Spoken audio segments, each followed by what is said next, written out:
Hi, and thank you for taking the time to watch Exorcist the Beginning with my commentary. My name is Renny Harlin, and I directed this film. My adventure with The Exorcist the Beginning started in October 2003. I will tell later on a little more about how everything progressed, but now I will go into the scenes of the film to give you an idea of what we had in mind when we were doing this. Obviously, we were following the most famous horror film ever made, Exorcist, from 1973, and it was no small task. We sat down first with screenwriter Skip Woods and then with Alexei Hawley and said, how do we make a prequel to this legendary film? What are the ingredients that we should include now that we are 30 years later? The technology of film and the language of cinema have hugely changed in these years. Exorcist has been ripped off by hundreds of horror films. All its tricks and gags have been seen in horror films and parodies numerous times. What do we do as a prequel to this film? In this opening sequence, we wanted to give background to the events of the film and to the main themes of the film, that being the eternal battle between good and evil and faith. We are watching a sequence that takes place very, very long time ago and will be explained later on in the film. We wanted to establish this black idol that we called the Pazuzu idol. It's not really the Pazuzu demon so much as a symbol of this. And it is seen in the original 1973 film in the opening sequence when Max von Sydow goes to Iraq and finds this thing in a dig there. His reaction is very strong and shocked when he finds this thing, and events then start unfolding in Georgetown, and Max von Sydow doesn't really enter the film until much, much later. We wanted to set up this black idol in our film and give it a background and a backstory. And we also wanted to start the movie in a very unexpected way. This kind of a epic scene with these upside-down crucified warriors was there to set up a mystery, set up the film, and give the audience a feeling that they were not going to see exactly what they expected in this film.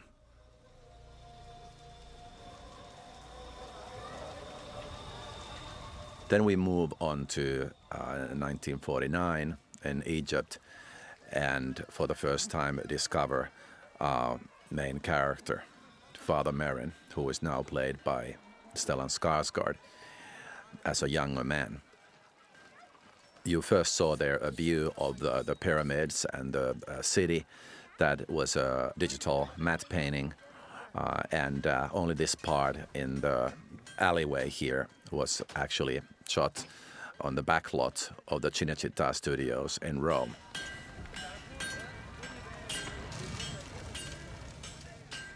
I wanted to set up a few familiar things from the original film in this sequence, such as these men banging on the anvil and sparks flying, things like that were shown in the original film, never really explained, but were part of the fabric and the texture of the opening sequence in Iraq. I wanted to have something that would feel familiar without being the same. And here we introduce Father Merrin as a man who used to be a priest and has lost his faith and is this kind of a gun for hire type. I guess somebody could draw some similarities to Indiana Jones or something like that. That wasn't intentional, but obviously he is this kind of a guy who is an archaeologist and looks for these treasures in exotic places. In the discovery in East Africa, a Christian church circa 5 AD. This sequence was shot, as was the whole film, in Rome at the Cinecittà studios. They are obviously the legendary studios where lots of films have been shot over a very, very, very long time, and very famous Fellini films and so on. One of the films shot just before us was Passion of the Christ. And I had the pleasure of working here in the early 90s when I shot Cliffhanger in this very same place. You know nothing about me. What was very exciting about this challenge for me, besides obviously the story and the characters and the themes that we were trying to explore, was the fact that I got to work with some great people, one of them being Vittorio Storaro. Vittorio is a 3-time Oscar winner and considered the greatest living cinematographer in the world. I use the word cinematographer very deliberately because first time when I met with Vittorio in Rome, I told him what a great honor it was to meet such a great director of photography. And he said, well, thank you very much for your nice comment, but I'd like to make clear that I'm a cinematographer, not a director of photography. On a movie set, there is only one director, and it's you. That was a very humble and respectful comment from somebody who is a living legend. But it proved to be very true. I have fantastic things to say about Vittorio. I was intimidated by his reputation before I met with him, but once we sat down or we looked at a lot of photography and paintings and talked about things, it became very clear that he's a kind of an artist who will, on a movie, take his cues from the director and really do the best version of the look that the director is after. And I explained to him that I was looking to do a film that was quite dark, shadowy. A lot of parts of the screen were left in black, in mystery, hopefully letting the audience figure out what is lurking in those shadows. And also, I wanted to use a lot of very tight photography, tight close-ups, tight inserts of objects, and this way build a texture that would be as interesting as possible and relate to this archaeological slant of the story. And Vittorio truly did a remarkable job lighting the movie so beautifully and shooting it with a variety of lenses. We used some very wide lenses in some scenes and then some longer lenses for the close-ups and so on, and as a combination of all this, I think he did an incredible job. To begin missionary work when Rome learned of the discovery. They've asked me to make sure that the site's religious aspect have the proper consideration. How come you've opened the site to the Vatican? We haven't. Officially. You're both my guests. Elmi, have you any theories? This scene here at the office is also shot in Cinecittà. Basically, everything was shot there on the back lot. We either built these sets in the sound stages or then the exterior sets outside. Then there are a few shots like this here, which are really stock footage that we purchased from documentary footage shot in Africa. But for instance, these exteriors we shot in a gravel pit right outside Rome. All these driving shots and a lot of these exterior shots, like this one, for instance, we were in a gravel pit and had one camel and a few extras to give some local color. And as I said, the interiors were all done in the studios.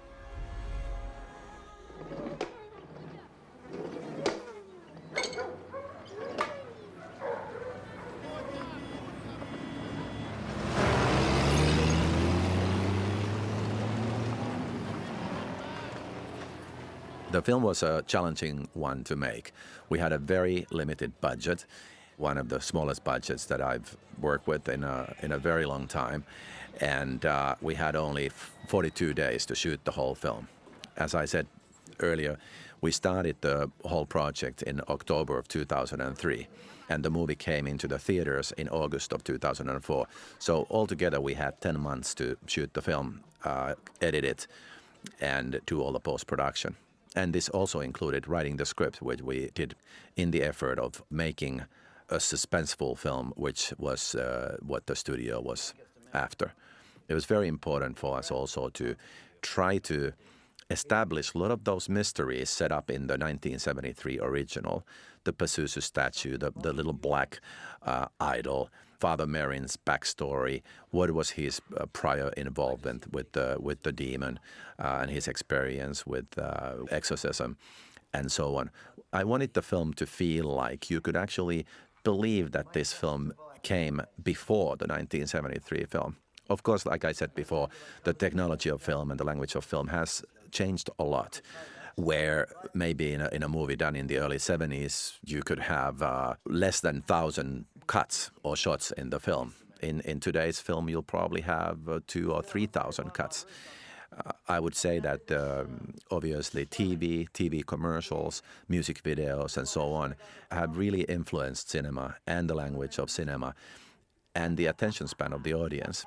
And I don't want to generalize and tell that this is how all the audience experiences films in today's world, but I would say that in general for the younger audience, I think if they watched now the 1973 film, they would find some of it slow. I love that film, and I think it's one of the great films of all time. But I believe that the time that is taken for the character development and storytelling and how it's shot and edited, in certain ways, today's audience finds that slow. And it's just an evolving thing. It's the same way if in the 70s you looked at movies that were made in the 40s, they probably, compared to the maybe 1,000 cuts that you would have in the 70s film, maybe they had only 500 cuts or 300 cuts. And the storytelling was slower, and the coverage, amount of coverage, close-ups, inserts, and so on was much less. The language was just different. It's a forever evolving matter. This is a Mekwi. He's donating the use of a room in his hotel for the mission school.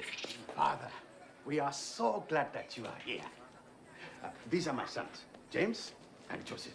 Hello, James. They are learning the Bible. We are Christians, you know. McQueen, can you see to Mr. Merrin's bags? Oh, of course.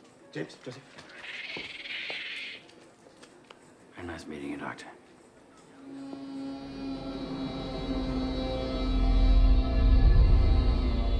For the female lead, I wanted somebody who would be very strong and, since it's a movie, also obviously attractive. I met lots of actors, and then when I met with Isabella Scorupco, I felt that I had really found somebody very special. Isabella hadn't really done a role this big before, but she really convinced me in the reading and our subsequent conversations, and I think the choice proved to be very right. We had a really fantastic time working together, and just like all the other actors, Isabella worked very hard in getting into this character and doing her preparation and being always ready and able on the set. And her role certainly wasn't easy. And for a beautiful woman to be eventually in the film covered in makeup that makes her look absolutely hideous and act in absolutely hideous ways, that's not an easy task. And I really, no matter what people say about this film, I think they should really look at Isabella's performance and see how well she portrays this character and how convincing she is in her performance. This set, which we are now watching here, was built on the backlot of Cinecittà. We call it the toilet bowl because it was so small, and because of the rains during the shooting, it was most of the time absolutely covered in mud.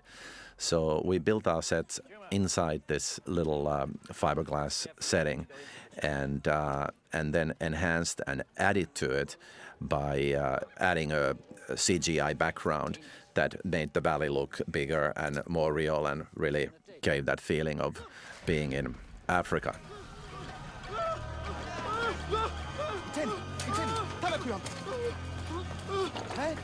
What's the matter with him? I don't know. The heat?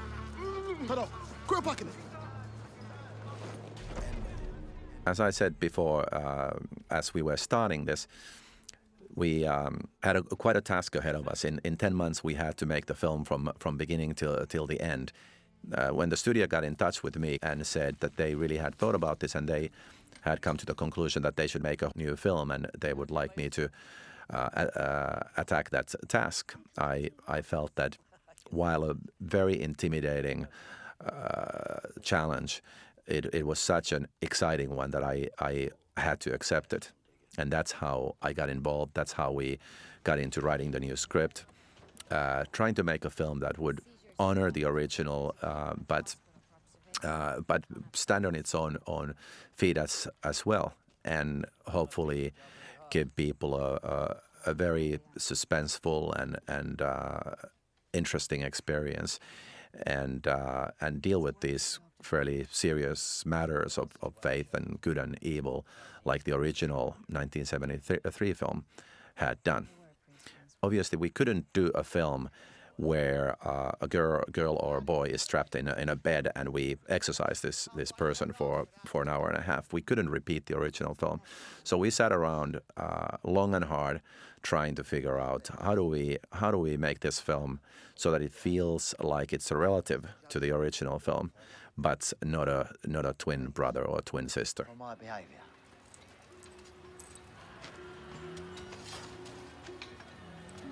Thank you. Oi, what the hell are you doing? Get the fuck out of there, you little scab. Go! Joseph, wait. Don't do that. All right, Merlin. I didn't know you was a fuzzy lover. It's okay. These little buggers, they get in everywhere. How soon can you have the doors to the church uncovered? A few days. And in the meantime, how do we get in? We don't. Hume take you in through the roof. Alan Ford was an actor who I thought was great and whom I had seen in Snatch as this sort of a London underworld figure. And when I went to do some casting in London, I wanted to meet him and immediately felt that he would be really good for our film. And Alan turned out to be a great guy and worked very hard.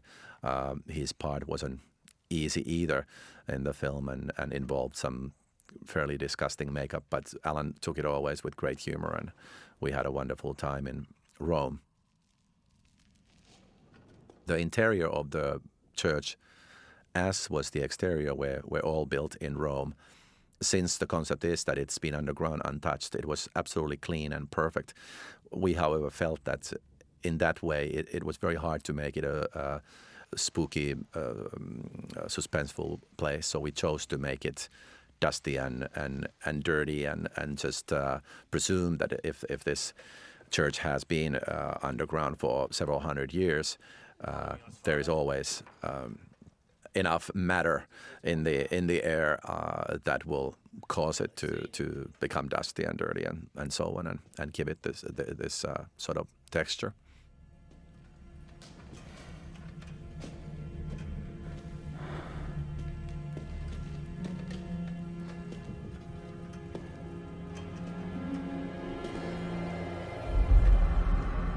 Lucifer, the Lord's favorite angel. Cast out after the war in heaven. Can't even trust angels, can you?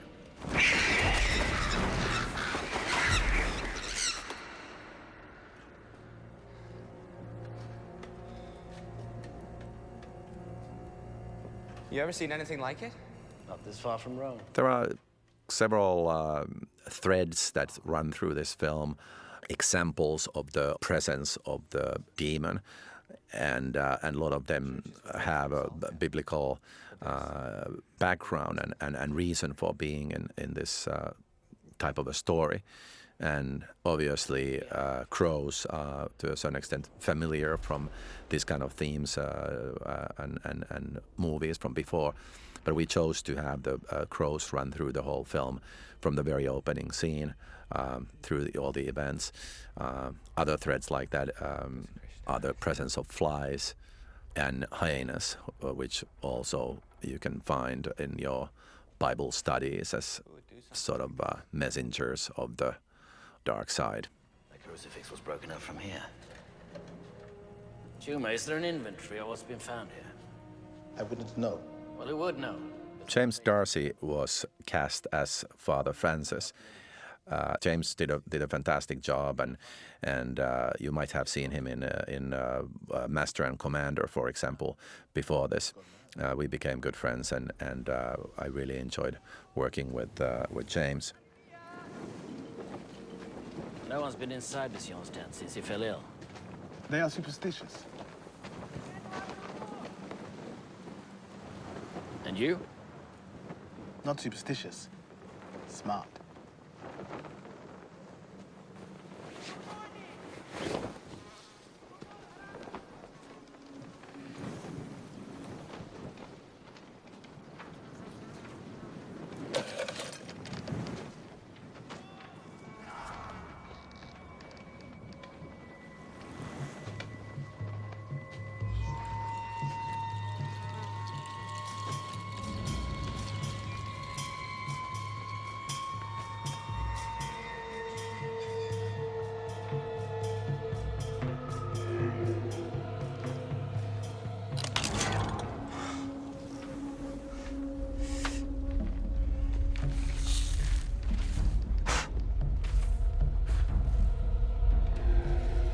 I especially like this set that we created for Bession, who is the archaeologist who has gone off the deep end at this point of the story. And the way we created this set was we rented this tent and actually set it up outdoors and had about 200,000 watts of light outside, creating this sunset effect. And I had this idea that I wanted to have all these rips and tears in the tent in order to have this light come in an interesting way. However, the tent was rented, but I have to confess that I just told the set decorator to take a knife and cut it to shreds, because otherwise we wouldn't have any light coming into it, and it would have just looked completely wrong. I wanted it to look like this totally torn apart, weird place, and so we did it. And my producer Wayne Morris was quite shocked when he arrived on the set. But I said, come on, how much can a tent cost? I'll cut the budget somewhere else. Maybe one less camel or some less extras in another scene. But I really need this tent to play in this scene as a shredded old place, and have to credit Wayne with understanding the situation and cutting us some slack and not being too mad at the kids going a little crazy. Did you treat Bession? You should let me clean that before it gets infected. This is another set which we built and aged down heavily. I wanted it to really feel like this is an outpost in the middle of darkest Africa, where really this doctor works in very hard conditions and is very committed to her job, despite the fact that this is not your sort of a clean, nice hospital. One of the challenges really in this film was the fact that we are in not only in the middle of Africa, but we are in the year 1949. I believe that in today's world, the most effective horror films take place in our time and in our world in as familiar surroundings as possible, because more the audience can relate to the characters and their surroundings, more effective these situations can be. More simple and more real they are, more the audience can really feel like they are there with the characters and they are the characters. So I found it challenging to try to create these kind of situations in this very unusual landscape, and also in the fact that it is a period film. So we try to make these surroundings, like this room in the hospital where they talk and where they live and where they communicate. We try to make them as normal as possible, and not make every scene in the movie dark. Obviously, this is fairly brightly lit, this particular scene, and should feel kind of normal. and the music playing in the background coming from the radio is also there to enhance the feeling of normalcy and just everyday life. What was very important to me was Father Merrin's backstory. Obviously, it's very central in the film, the fact that he used to be a priest and he's lost his faith and turned away from God, and the fact that ultimately, if he doesn't find his faith, he cannot battle against a demon, and all could be lost.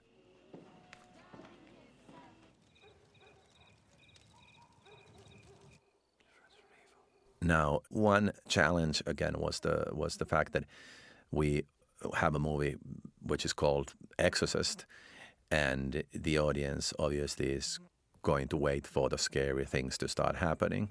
However, we really wanted to set up the characters and the place first.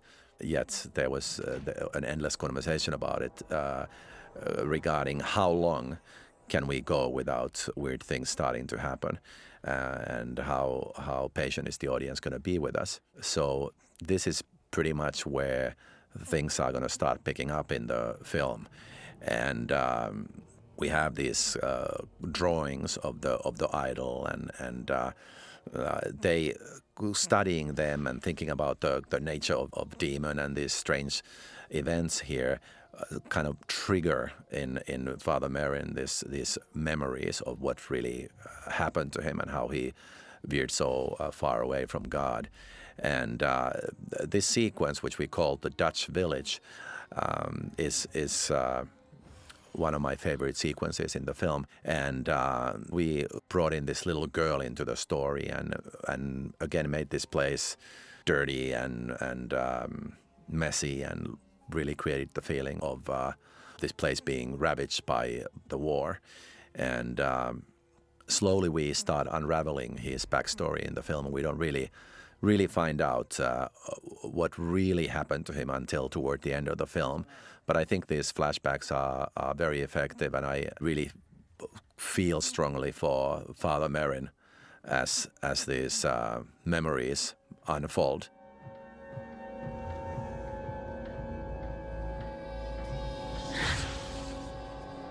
God is not here today, priest.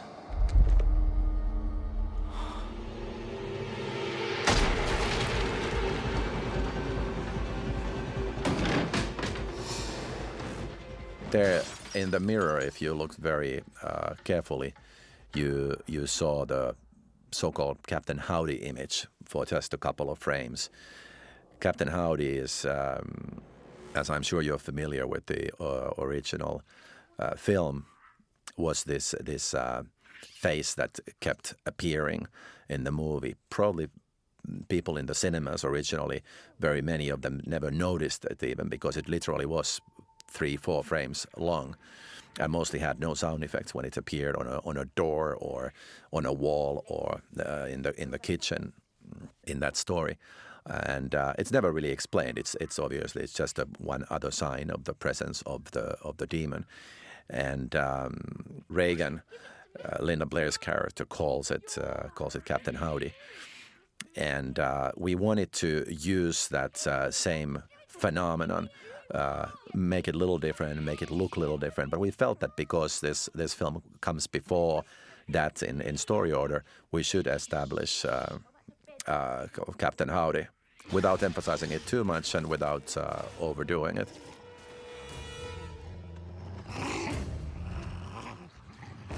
This sequence, as I mentioned before, it's about the hyenas. It's about the presence of the demon. It's about the church having been opened, and the demon unleashed into this valley again after a long absence. And we wanted to have this kind of a big set piece sequence to really jolt the audience and shock the audience into realizing that anything can happen in this film and nothing is sacred. What we discovered very quickly was that hyenas are impossible to work with. We tried real hyenas, but they basically do nothing. they are untrainable wild animals, and even to get them to walk across the room is a major challenge. So we very quickly had to forget about using real hyenas, and then had to resort to doing them with CGI. To a certain extent, I regret that decision because technology as of today is not yet on a level where we could make these animals absolutely convincing. It's different if you are doing a movie with dinosaurs or other creatures that are supernatural or historic or part of science fiction. That's when you can create anything you want, and since these things don't really exist in real world, you can sell them more convincingly, and I think the audience buys the fact that it's hyper reality where these phenomena are part of it. I think in a film like this, the fact that the CGI is not completely convincing is a real hindrance because it takes away from the reality of the story, which obviously should be absolutely 100% convincing. We simply ran out of time. By the time we were getting the CGI shots in, we were 2 weeks away from the release date of the film. So we simply had to go with the best we could do, and hope that the audience would basically buy it as part of the story and accept it, and not care about the fact that obviously some of these creations are not 100% real, but hopefully they still get across the story point and what we were trying to do. And in the hyena sequence, obviously, part of it was to establish that there's something strange going on with little Joseph, who is played by Remy Sweeney. By the way, a great little actor and a great little guy. Love him. When he walked into the casting session, I knew that Remy was the guy. He's a lively, crazy kid, singing and dancing, and loves to play with his favorite doll, which is Britney Spears, which I gave to him. So we pretty much played together with it on the set when we had some free time. You worked on a dig in Durati. You drew a picture of an idol. Where did you see it? Was it in the church? Mr. Bisson. Father Merrin. How do you know my name? I said, how do you know my name? In this sequence at the sanitarium, we were again up against our budget limitations, so we ended up using one of the hallways at the Cinecittà studios as it was, and basically dressing it with some beds and some extras, and then just built this room for Bessie on right next to the hallway. We really had to be quite inventive in our choices because we didn't have much money, we didn't have much time and resources, and sometimes I feel that can really bring the best out of people, and I think I had a great production team. My production designer Stefano Ortolani did an incredible job and really made things happen when all we had was, sometimes we had only lemons, but he was able to squeeze lemonade out of them at every juncture.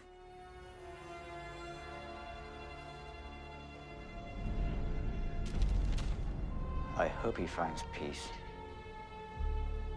I'm Father Giannetti. I've been waiting for you. When we go to the next scene here in the exterior, this is actually a building, again, right outside Rome. It's a small hotel, and we shot this exterior there. The peculiar thing was because we were shooting in the wintertime, starting in December and then January, February. It was so cold that sometimes in these scenes we actually see breath coming out of the actor's mouth, which is peculiar considering that in the original film the presence of the demonic force was signaled by the fact that the temperature went down and conditions were freezing and you could see the actor's breath. So that is something that we try to achieve also in the end of the film in our possession scenes. But here it's completely unintentional. Yet, if somebody wants to read into it and think that the demon is lurking around, then that is fine. Lies. He will seek to poison your mind. You will need this against him. The Roman rituals. Since we were dealing with a prequel and setting up a lot of these things, we felt that we had to explain a lot of things, such as the Roman rituals, then the whole phenomenon of exorcism.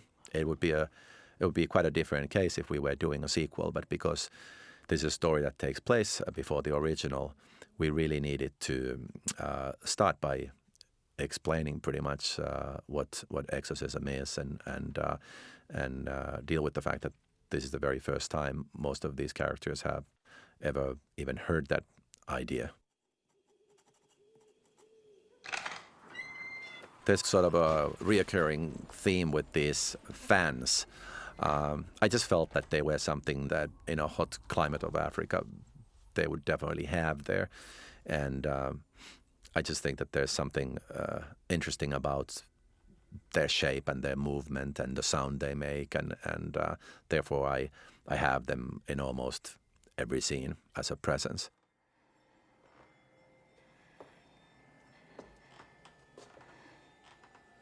Joseph? In this hospital setting, we decided to have this one part that was green. It was really Vittorio's idea. He is great with color, and while a lot of the scenes have a very naturalistic kind of a white light, in the hospital we decided to have this kind of a green medical feeling light, though it's never really quite explained where it comes from.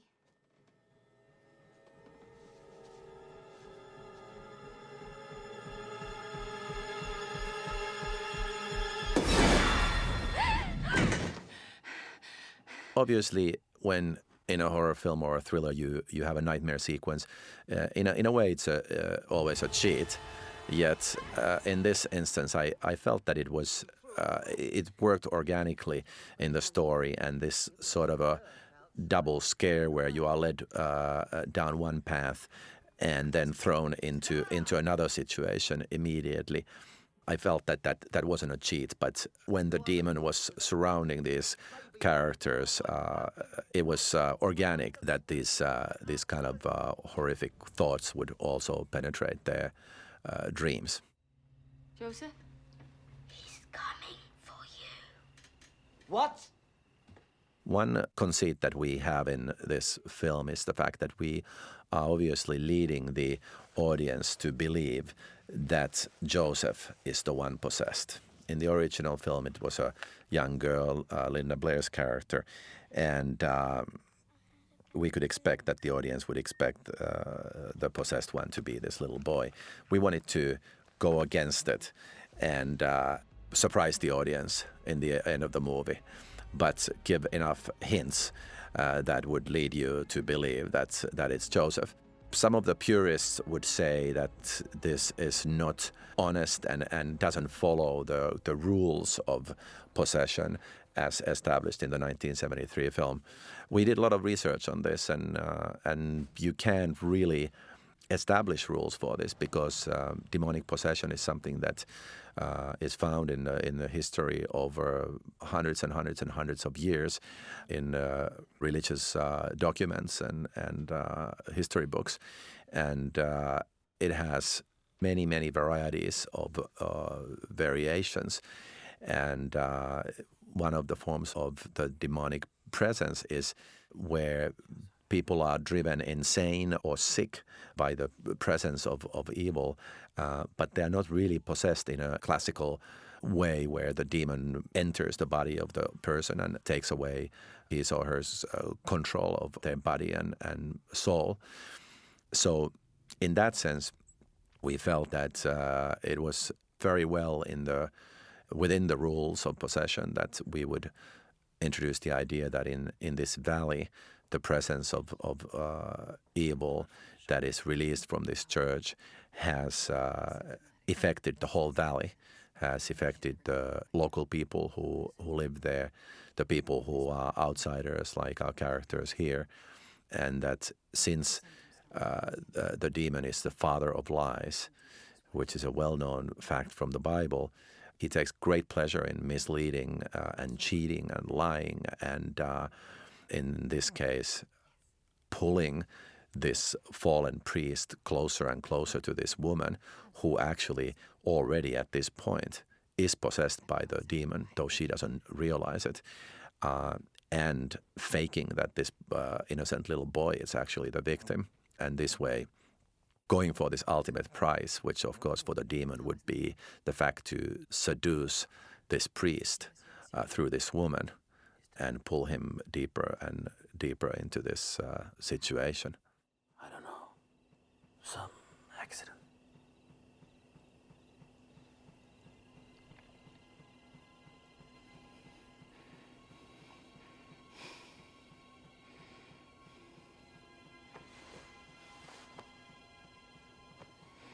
I just don't understand. Everything that's happening here. It seems like I can't help anyone anymore.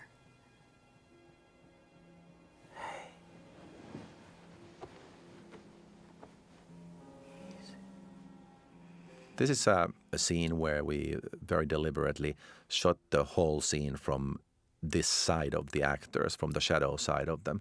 You'll notice that we only stay on this side, keeping them completely as silhouettes against the room. I just thought that it was a little bit different way of shooting them, and we don't really show them until we introduce the presence of the demon again. That's the first time when we show them from the other side, and they are these dark silhouettes against light. And that to me gave us an opportunity also to make the scene very beautiful and make the actors' intimate moments very real.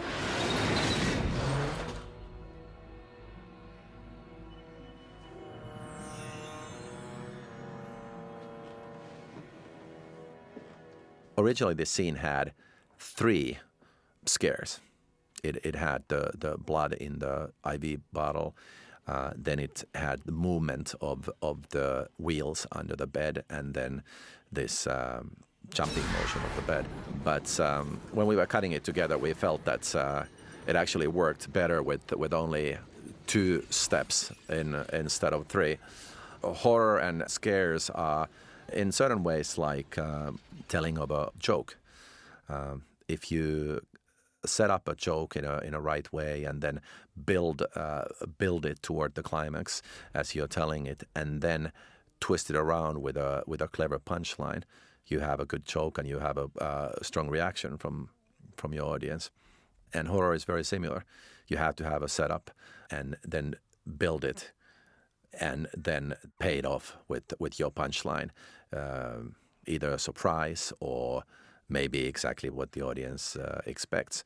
But if it's done right, you will get that jump and that strong reaction. And obviously, sometimes jokes work, sometimes they don't. And the tricky thing also in a horror film is to try to give the audience enough of a balance, more than anything, between the characters and the story and the scary moments. You want to make sure that you keep the audience on their toes, and at the same time you try not to overdo it so that the audience feels manipulated. And maybe these moments with the crows are an example of that, where certainly someone can feel like there's just too much. We tried to find that balance and certainly left a lot of little things on the cutting room floor and tried to keep things nerve-wracking enough so that the audience would be there with the characters and feel like they never can really know what might be around the next corner.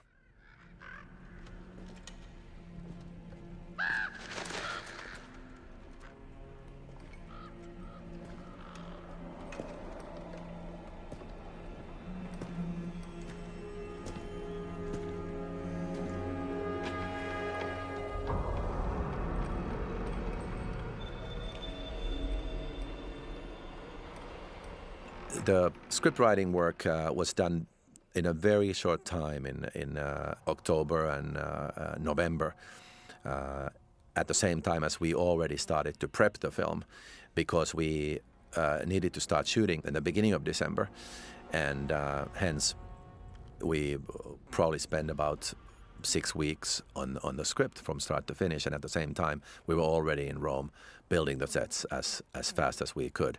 So it was a breakneck schedule, and as a result also some breakneck things happened. One of them being that after 2 weeks of shooting in December, I was hit by a car in Rome and got hurt pretty badly and ended up in a hospital for a couple of weeks, and still carry about 14 titanium pins in my leg as a memory of that. Only lucky thing was that it happened right when our Christmas hiatus started. So I had a very unique Christmas and New Year's, spending it in a hospital, unable to move at all, and then was after New Year's taken by an ambulance back to the hotel. And next day I was on the set and continued the shooting. We never missed a day, and I shot the rest of the movie on crutches, which was an unusual experience, but with the help of a great crew and a cast and understanding producers, it all worked out, and luckily we were on a studio lot where moving around was totally possible, instead of in some environments like on a mountaintop or underwater or something like that.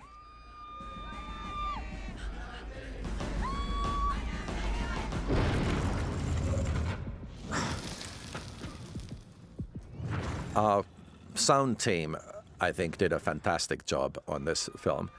Obviously, all these sets are just what they are. They are sets. They are fiberglass and lightweight and all these sounds that you hear in terms of the rocks shifting and the different echoes and little sounds in this church were created by Sound Deluxe, who did the sound, and Wiley Statesman and his team did an incredible job in creating this very imaginative sound world. And then the final re-recording mixer, Chris Jenkins, really did a wonderful job in taking these hundreds of different tracks of sound and mixing them together. And what is quite tricky in a suspense film like this is really the use of sound and the use of music, because in a certain sense, music tells the audience how to feel. You can have the most usual scene, and you can try this with any scary movie that you like. Watch a scene where turn the sound down and watch it without music, and then watch it with music, and you see the huge difference that music can do, because it really can telegraph to the audience how they should feel about certain situation.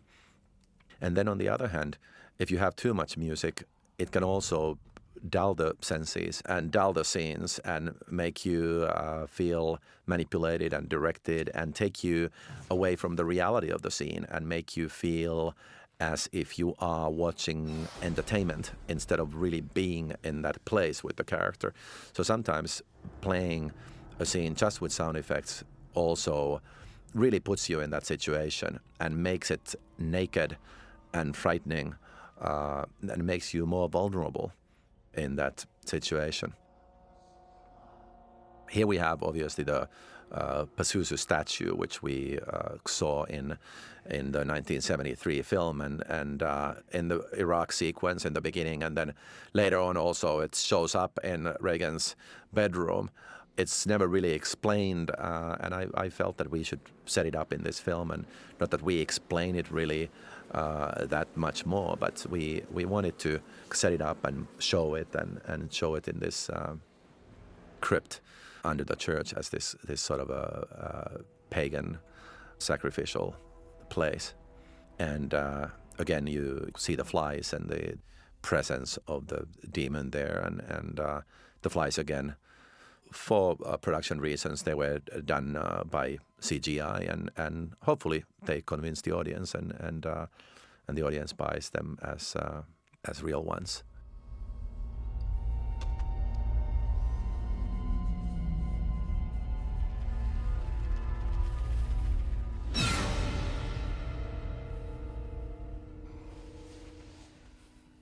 Emequi, I'm doing everything I can for him. There are certain themes that we wanted to repeat from the original film, such as this sort of a presence of medical instruments and studies, and there are some very chilling scenes in the original 1973 film where they are studying Reagan's brain activity and trying to figure out what is really wrong with her. And while these scenes are very different, we wanted to have that sort of a presence of the medical establishment and instruments and so on in the film, just to have that thread there without emphasizing it too much.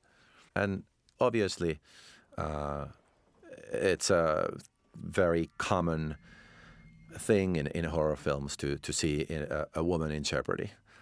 And we use that theme with Isabella's character.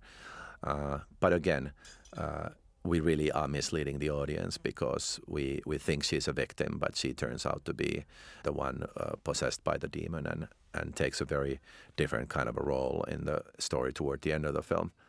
Ultimately, yes, she is the victim of the demon, but in these scenes, we really hopefully fear for her and her safety, while we probably should fear for other people's safety much more.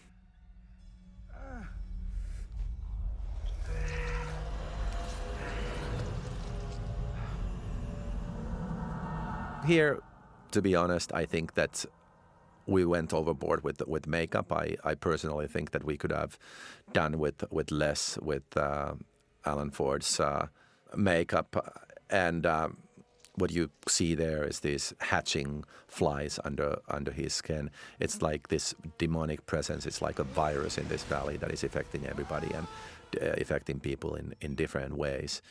And obviously, the demon is quite peeved with him because the demon is already, unbeknownst to us, it's already inside Isabella's character, and she's threatening her and hitting on her, and pretty much the demon has decided to get rid of him. And he also makes one big mistake. He gives that St. Joseph's medal to Sarah, and that is another one of those objects that the demon doesn't find amusing and pleasant at all. It's another little thread that was established in the 1973 film, not explained really, and we don't explain it further, but we felt that as a continuing little theme, it should have a presence in our film as well. It was tricky because we definitely didn't want to copy the 1973 film. We didn't want to do the same things, spinning heads, flying pea soup, and so on, because that obviously would just be too much. And at the same time, we were faced with the task of giving the audience a certain replica of those experiences that they had when they saw that film. So we tried to find things that would feel familiar, not be too similar, and be exciting and surprising enough. And like I said, it was always a fine line that we were walking, given that we are making a film 30 years later with different kind of technology and with a completely different audience that has been saturated by this type of horror films during the last 30 years, audience that has seen every flying monster and creation that modern CGI can create. I felt that it was very important for us not to have flying monsters and not really have a physical presence for the demon, because like God, for example, these are things that every person imagines in their mind, and they are not really things that you can show no matter what cinematic tools you have. The minute you do that, you take away the audience's imagination, which is always going to be richer and more personal and fascinating than anything the filmmakers can really create. So therefore, we definitely were clear about never showing the demon, but only showing the effects of the demon.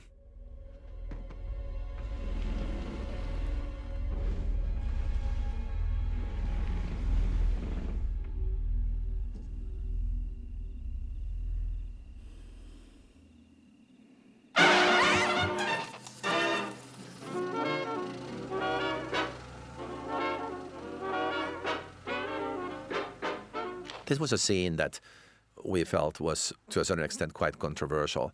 We wanted to have something that would resonate with the audience as something that is, in a way, very real, but soon we explain, not really real for our main character here, because of her past with the Nazis and what happened to her in the concentration camps. It's not like she can have her period and that this could have some kind of a natural explanation. This is a hint to the audience that the demon has entered her and done something to her. When we wrote this scene into the script, we were worried that it would feel like exploitation or make the audience uncomfortable or make the audience laugh or something like that. But our experience was that it actually did work as one of the clues on our path to discovering what is really going on with Sarah. Under the church. There's an ancient temple below, a pagan place where they used to conduct sacrifices, human sacrifices. Why would they build a church on top of something like that? Perhaps to purify the site. But then why bury it?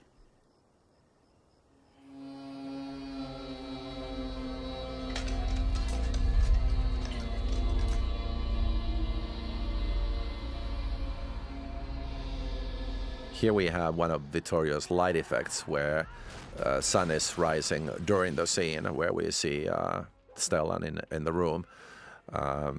Vittorio likes to use his faders. He's a very unusual cinematographer in a sense that his lights are all on dimmers.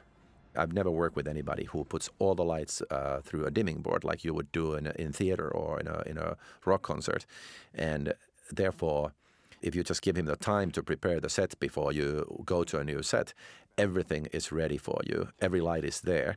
And instead of endlessly moving lights or setting up flags and things in front of the lights, he just uses his dimming board and is therefore able to change the intensity and create shadows and strong highlights and so on, just as you go and as you make your wishes.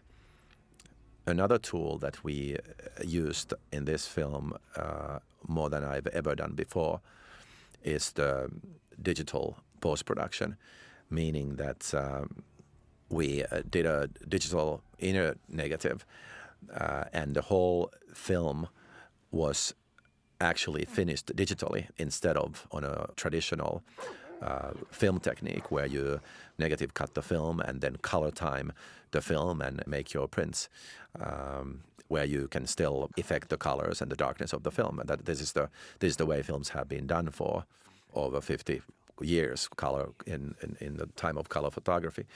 But this is the second film I've done with digital post-production, where you do all the color timing with a computer.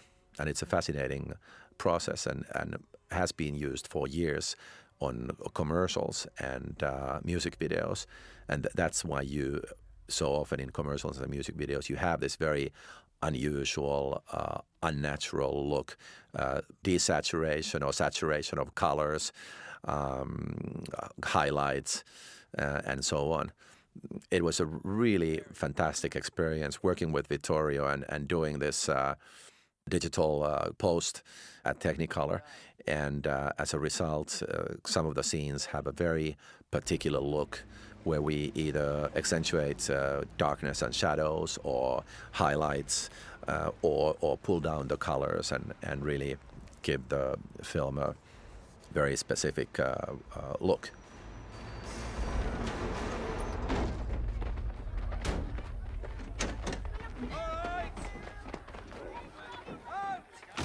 Major Granville. Hello, Peter.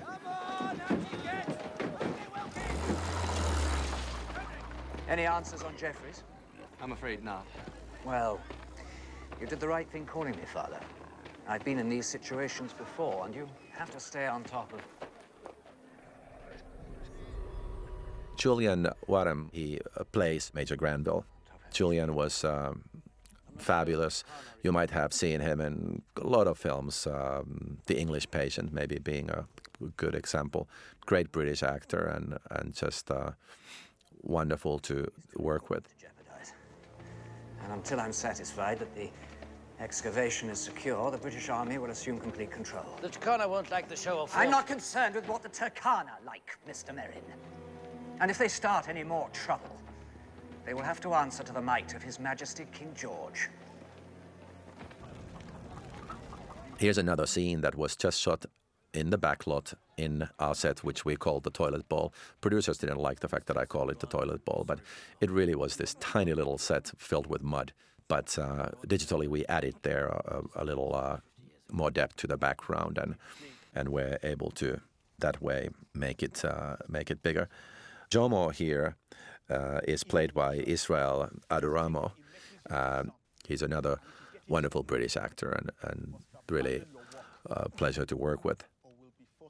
A lot of these British actors like Andrew here, I think would have great potential in Hollywood if they chose to come here, because obviously here so many more films and TV shows and so on are made, and many times it's just a choice of these actors to work in theater and with British productions in England, and they like that life. They don't necessarily crave for the fame or riches that actors can maybe achieve easier in Hollywood when they work in popular TV shows and so on.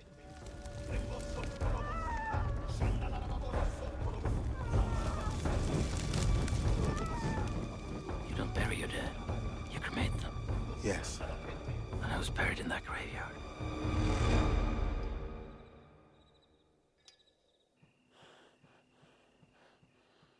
In this shot, you again see Vittorio work his magic with the fader, adding this warm light on Remy's face as he's there in the bed. This cemetery was again a set that was just built in that little fiberglass backlot set that we had. We kept changing that set. All it was is really a U-shaped little sort of a area, a little bigger than a tennis court, surrounded by these fiberglass mountain walls. And right behind those mountain walls, you could see pizza places and apartment buildings, studio buildings, and so on, and lamp posts and things that we had to, in some situations, either cover with the mountains or take out with CGI later on.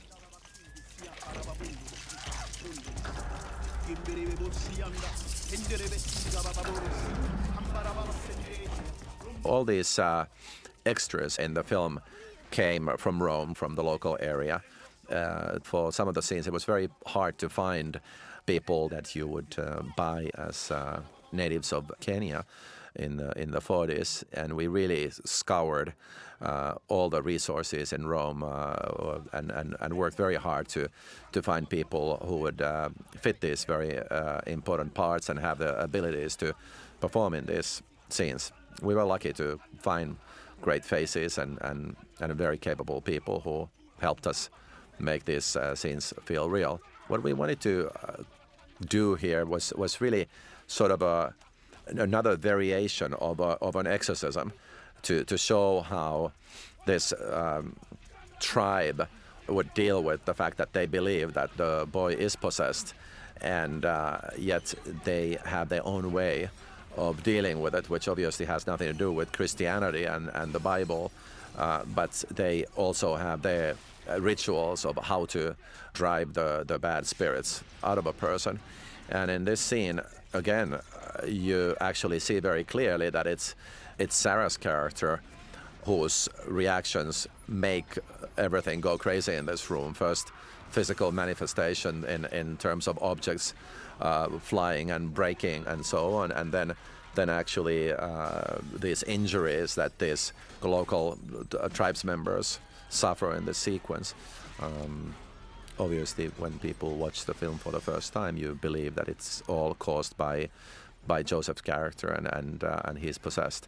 But what's really going on is it's Sarah who is possessed, and basically the demon is projecting these things into the room and into the people in the room.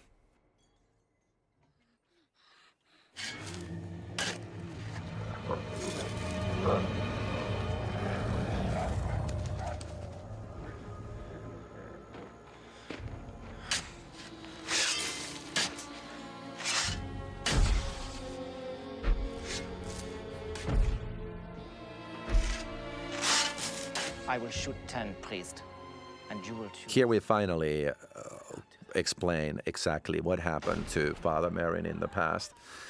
This little girl, whose name is Cecilia Amati, Italian girl, I think did just a phenomenal job as this really tragic character who gets shot by the Nazis. I saw tens of little girls for this part. We went through every school and place where young people gather to play or act. And girl after girl was videotaped and brought into my office, and I asked them to sing and dance and gave them imaginary scenes to play.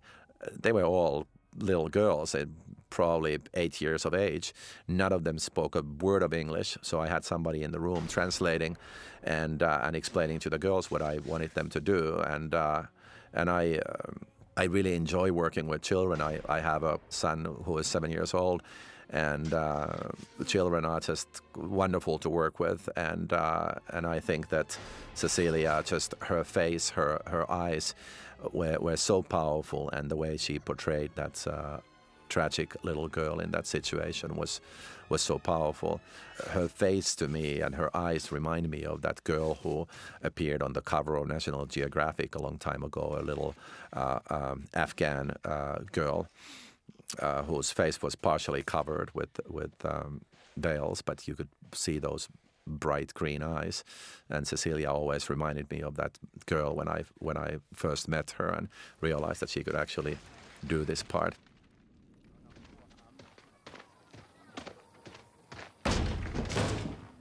They're empty. What? We dug up 3 graves. They were all empty. What happened here? I don't know. Oh, yes, you do. You've been lying to me since we got here. Let go. These themes that run through the film, like I said previously, good and evil, wars where innocents get killed, those were very important to us. You can look at this film obviously as just another horror film and an effort to put together a scary story, but we actually really wanted to get across this idea of how history repeats itself endlessly. People are not evil, but it is like there is this demonic presence in the world, and it possesses people.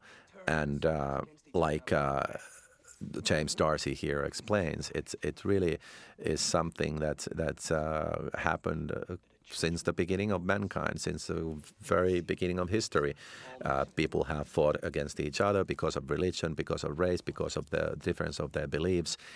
And it never ends. And as we all know, it's still going on today amongst different countries and different nations. And there's no end in sight, unfortunately. But innocent children and women and people all around the world get entangled in these struggles. And who can explain why we never learn, why it never stops? What are we fighting for, and why we can't accept people with different beliefs and live peacefully? That's one of those huge mysteries. And here we give a theory to really the backstory of this place, how Lucifer, who was God's favorite angel, when he fell, he actually fell here. And this is why this place is like the heart of evil in the world, and that's why these events repeat themselves here. And in the spirit of these things that we wanted to get across, you soon see how the British, who are there to bring order and law and their view of things, end up in a bitter battle against the local people, who obviously have been there for a very, very long time, have their beliefs and their way of living, and will ultimately all be basically possessed by this incredible, powerful demonic force, and end up not only turning one race against another, but actually brother against brother, and pretty much killing each other and everybody.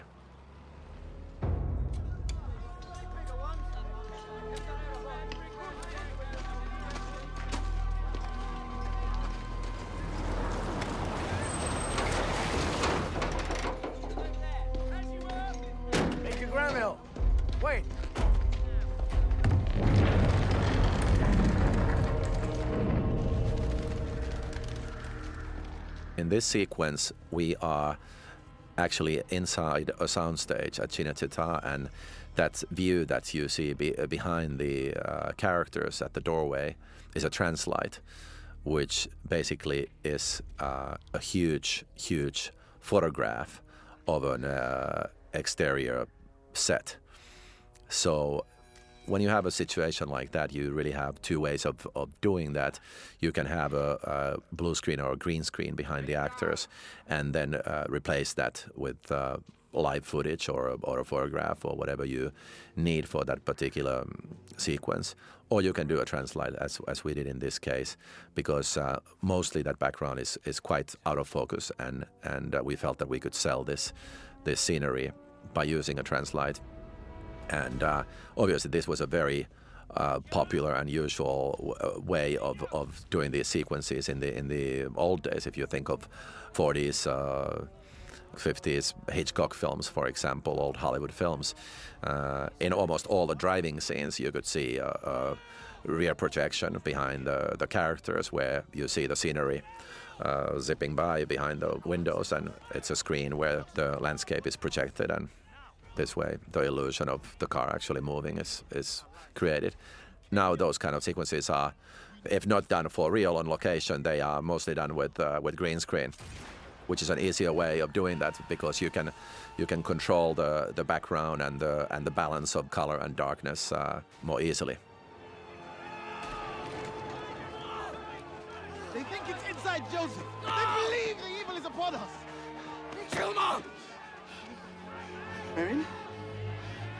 You believe it is inside Joseph? Here we, in this sequence, want to convey how this conflict between the British and the local people is escalating, and how the demon obviously has now penetrated the mind of Major Granville, and he's starting to lose it, like everybody else. This sequence, the driving sequence, again was shot in a gravel pit outside Rome, and it's amazing how you can cut these things together and believe that you are actually somewhere else.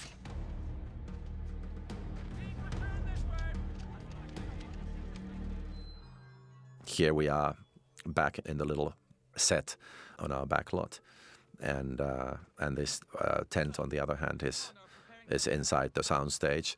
There are a few grips there shaking the tent to create the feeling of wind and a fan blowing some dust behind the doorway, so that we get this illusion that we are actually outdoors. What happens in this scene here, right in this shot, is that the color scheme changes. We had this thinking, Vittorio and I, where we wanted red to represent evil, and the sort of the hotness of hell was this kind of a presence of the demon. And in this sequence, as it starts as a kind of a warm sunsetty scene, but it escalates into real red when the demon starts taking over the situation. And same way in an earlier scene in the sanitarium, when we were in Bession's room, if you look at that scene, you realize that when we are in Bession's room and things start going wrong, the scene goes more and more toward the red color. Obviously, some of these things are very subtle, and most audience members will never notice them, and it's not really necessary either. They are just things that we do with light and color and camera in order to support what we are trying to get across.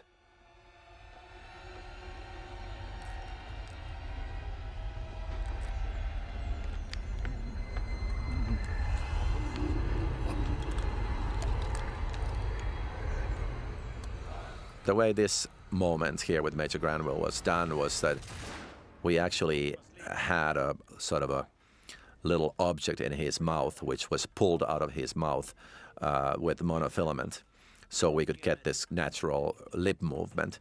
Then in post-production, that object and monofilament were erased and replaced by a CG moth or a butterfly that crawls out of his mouth, and then finally seals his destiny as he's completely lost his mind and realizes that the things he's doing are the result of the demonic force that has overtaken him, and he really only way he can fight against it is by killing himself and freeing himself that way.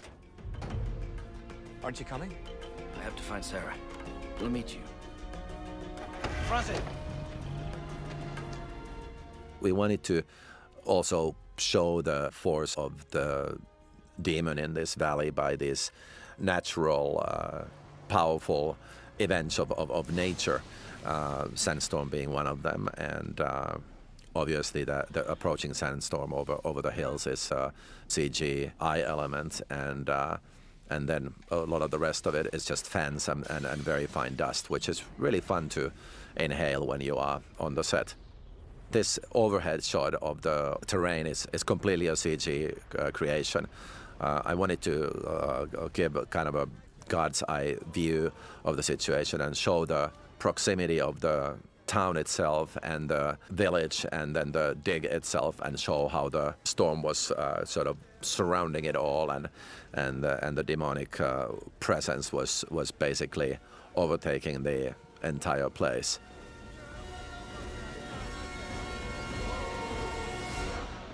And then we are back in the backlot set where we see the tribe members going through their ritual and getting ready for battle.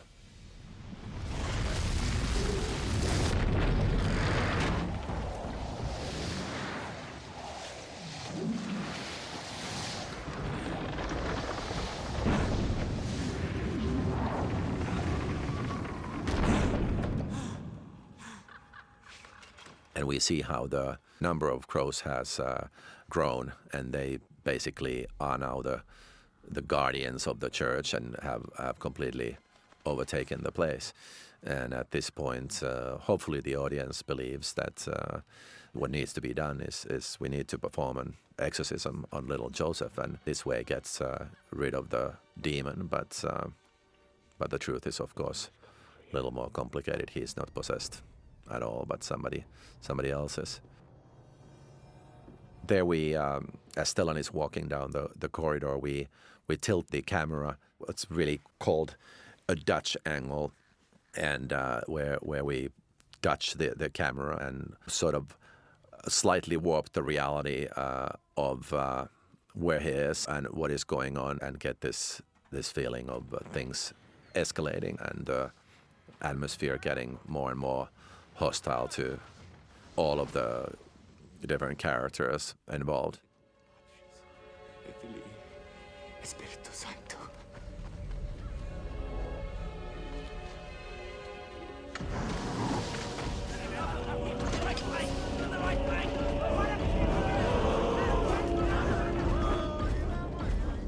This entire battle was shot in that little backlot set that we had. It's a very small place, and we had only a couple of nights to shoot this, so it was done very quickly and with great help of my fabulous second unit director, Antti J, who is a friend of mine from years and years back, another Finnish director who's done a lot of very successful music videos, and hopefully by the time you are watching this, he'll be directing his own feature. But he gave me great help in doing the second unit work for this film, which was very crucial considering how limited our time was in making this film.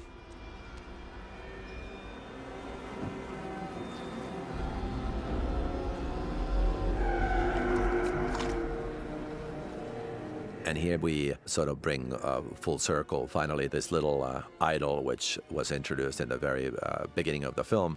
Finally, we find it, and here come to the realization that things are much worse than what anybody could imagine, and that Sarah really is the possessed one.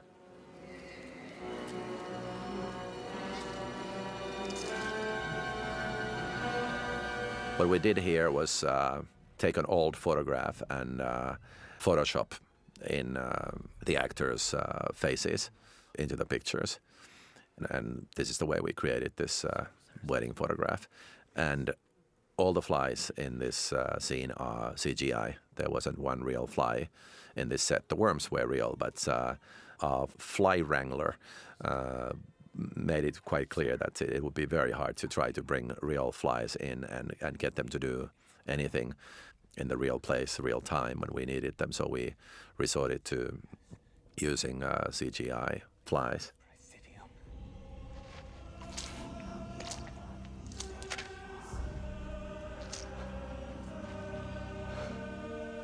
This is obviously the scene where we reveal that the possessed one is Isabella. And here we introduce the presence of dropping temperatures and breath and really start the madness. Here's where the demon is really unleashed and now fully affecting these people and the destruction of this place and this culture forever.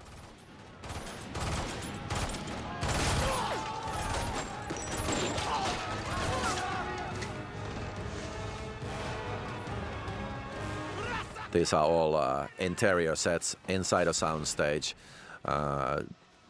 done with the help of huge fans and lots of very fine dust to create this feeling of sandstorm. And here we again lose the idol. We realize that it's something that really can't ever be fully possessed. It's a symbol of the demon, but it will hide itself again for a long time before it turns up again in Iraq in 1973 when Max von Sydow finds it there.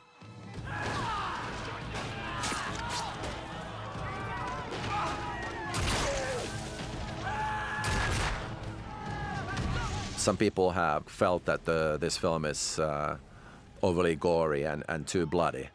I understand that sentiment, but at the same time, I want to make very clear that I wanted to show the brutality of the war. Today we live in a world where throats are cut and people beheaded, and same way in this war, I wanted to show that it's not a harmless little thing when people slash and hack at each other and shoot at each other. I didn't do it for the sake of exploitation.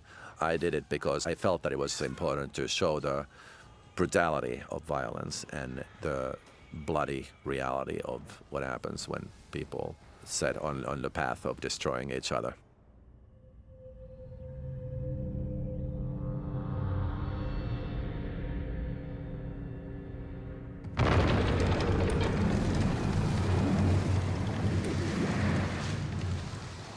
Again, the presence of evil is signaled also by the lighting choices there.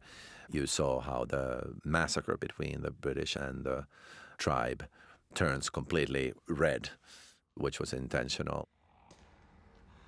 Francis? Francis? Here, inside the church, we chose to go with very cold, bluish, white bluish color, which signifies the fact that the temperature is dropping and the demon is really in this environment now. While outside, when you see some of the windows at the top of the church behind Stellan in a couple of the scenes, there you see that the outside where the storm is still raging and the killing is continuing, there it is the red, hellish glow that is giving its color.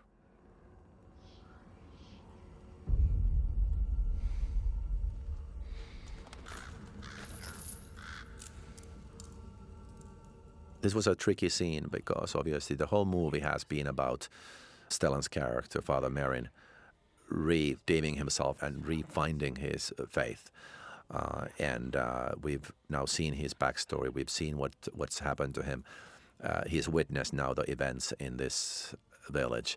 And he has no choice but to realize that this is really happening. The devil is there. And if the devil exists, the God exists as well.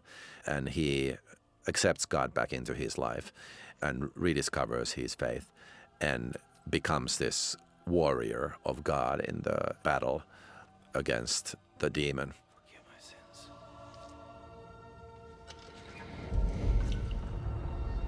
Joseph.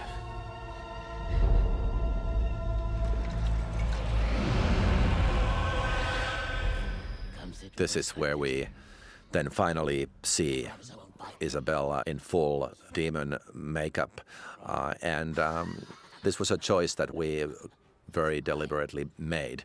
We felt that to set up what happens in the 1973 film, we should use the same kind of a makeup scheme and set up what a truly demon-possessed person looks like. Obviously, it's not exactly the same. Obviously, her eyes don't look exactly the same.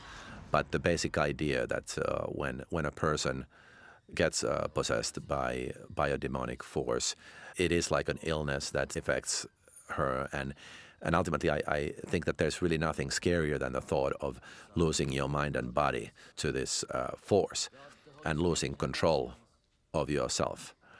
And we also wanted to give her a similar kind of a voice that was so famously done in the 1973 film and so brilliantly done in that film.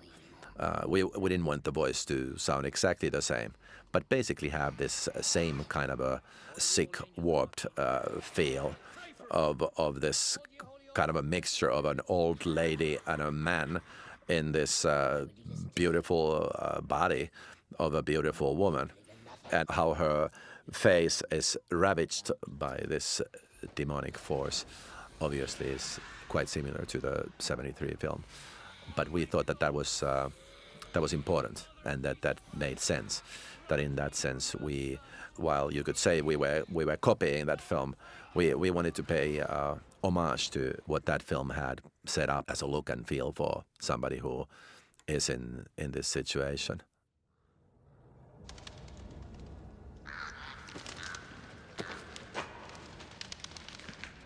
Joseph, come on. Don't be afraid. Joseph!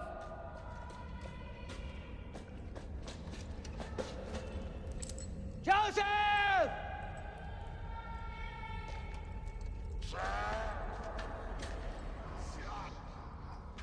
Trevor Rabin did a fantastic score for this film. He obviously has made a lot of famous big action films like Armageddon and Con Air and many, many more. And he did the score for my film Deep Blue Sea. And that's how we became friends. And we've stayed friends. Trevor is a very, very talented composer. He was originally a member of Yes, the very interesting rock group, and wrote the very famous song Owner of a Lonely Heart, which you might know. However, he really is an expert in using very unusual, exotic instruments, which he gathers from all around the world. And I think he did a fantastic score for this film. And again, the choice was in many scenes whether to go with the score or to really go with the sound effects. He also wrote this little piece that the girl sings here in this thing, and I think it's a very haunting melody. And again, we bring back these haunting memories of Father Merrin, and this is where the demon is testing him and taunting him and challenging him, and creating this kind of an unrealistic world around him, where he has to try to keep his sanity and keep his faith and not let the demon break his spirit. And obviously, demon through Sarah's character has killed Father Francis, and here Merrin has to dive deeper and deeper and deeper into the heart of darkness on his journey to wage war with the demon and hopefully save this little boy and also save Sarah.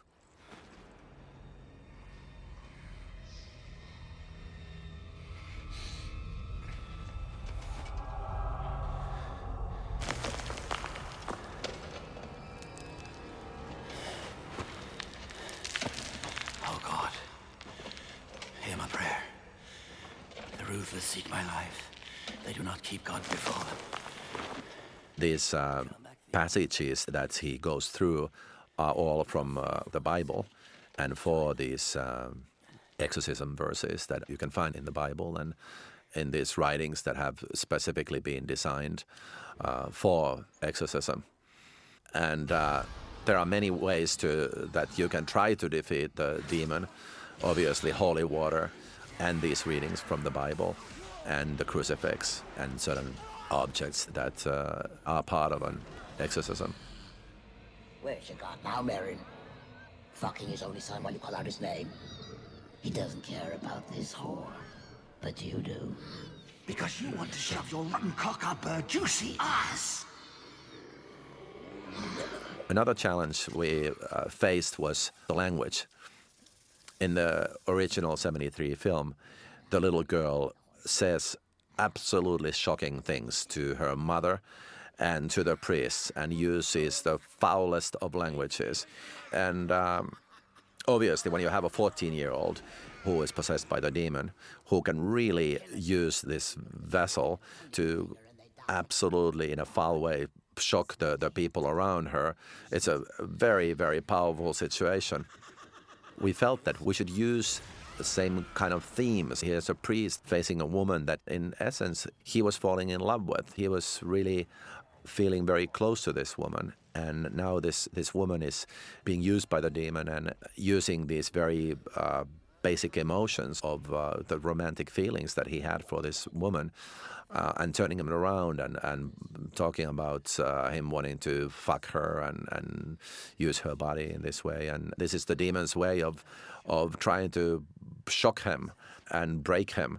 And obviously, if the demon is the father of lies and the father of our very basic weaknesses and the worst that can be found in any person, then why wouldn't the demon use those things? Why wouldn't the demon say those things? So we were torn again because we didn't want to exploit these things and we didn't want to copy the original film. And at the same time, we felt that this is the demon. If the demon doesn't do these things and demon doesn't say these things, then who will? Why would the demon spare any words? The demon should be more foul than any person on earth could ever be. It's over.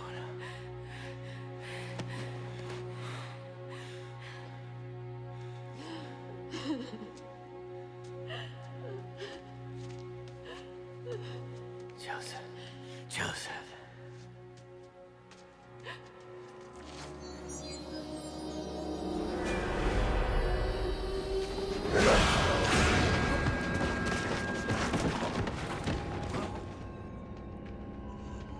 We kept playing tricks on Father Merrin and bringing the little girl back, reminding him of his past and the mistakes he might have done or the ways that the demon has been able to affect his life before, and then flashing right back into Sarah and the demonic position that is going on here. And the peculiar thing about these verses, and by the way, you again maybe noticed a very quick flash of the Captain Howdy face there behind Father Merrin. But what the exorcism readings really require, these Roman rituals, are two people reading and having this sort of a dialogue going between them. So as in the 1973 film, you have Father Merrin and Father Karras reading these things together. Father Merrin now employs Joseph to read part of the dialogue in order to go through this ritual in a proper way. This was another thing that we struggled with and wondered if that would work and the audience would buy it. But we felt that it was honest and it was okay to take this innocent young boy and have him participate in the exorcism with Father Merrin. Be gone, evil spirit. In the name of the Father, and of the Son, and of the Holy Ghost. By the sign of this sequence was filmed in a set that was built inside a soundstage The tunnel was very short. It wasn't anywhere as long as it appears to be here, but with CG we made it seem longer. And then Isabella was shot against the green screen, running actually on a treadmill toward Father Merrin. And then we digitally manipulated her face and her body in order to create this illusion of actually these words that Merrin is saying, hitting her like these Mike Tyson-like punches of God's power. So we wanted to visually manifest what it would be like if these words and sentences hit this physical manifestation of the demon. Sarah, who is the vessel of the demon in this sequence, how these words will affect her and ultimately rip the demon out of her, and how the power that Merrin's character has at this point creates this invisible wall that she smashes into. I wanted the effect to really be as if somebody was dropped from a rooftop and slammed into the ground. And this is the invisible shield that Merrin's faith creates here. And that's how he defeats the demon.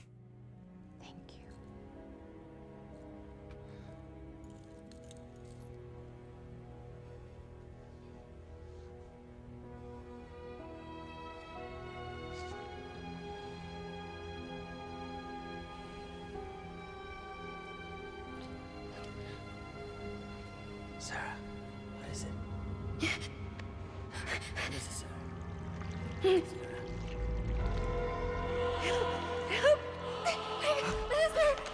We believe that the demon is gone now, and it is, but when the demon leaves her body as a farewell gift, he basically rips open her insides. And as the demon said before through Sarah, basically the demon said, you'll never get her, and I'd rather kill her than give her to you. So this is where Merrin then faces this ultimate sacrifice, which is that he was able to defeat the demon, but the demon's revenge was to take away what he actually at this point loved more than anything in his life, besides his faith in God, obviously. He really loved this woman.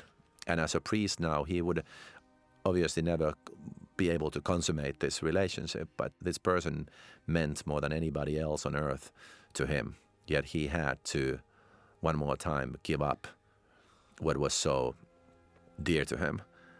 And yet at this time, he knows that there is the power of God, and his job for the future is to be a warrior of God and continue his mission in a world where the demon will never be permanently defeated.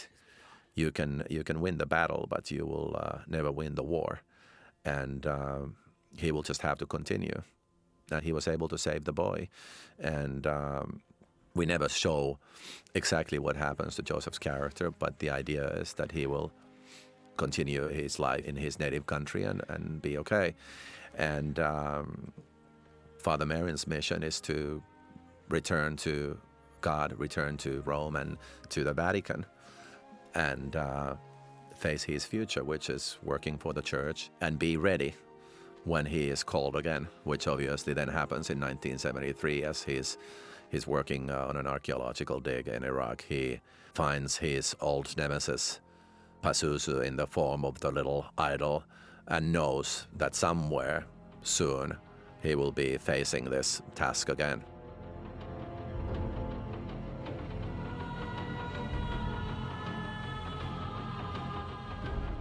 In this final image of the place in Africa, I wanted to get across that history was repeating itself.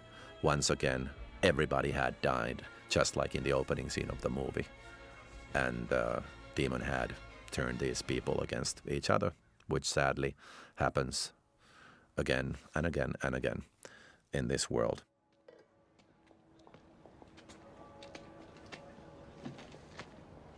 I trust your mission was... And we have just our final scene here where we finally close the circle and show how Father Merrin has completed his mission. He did find the idol that Semelier was looking for, but it was lost again. And he returns the money and returns from his mission. What he found was obviously God.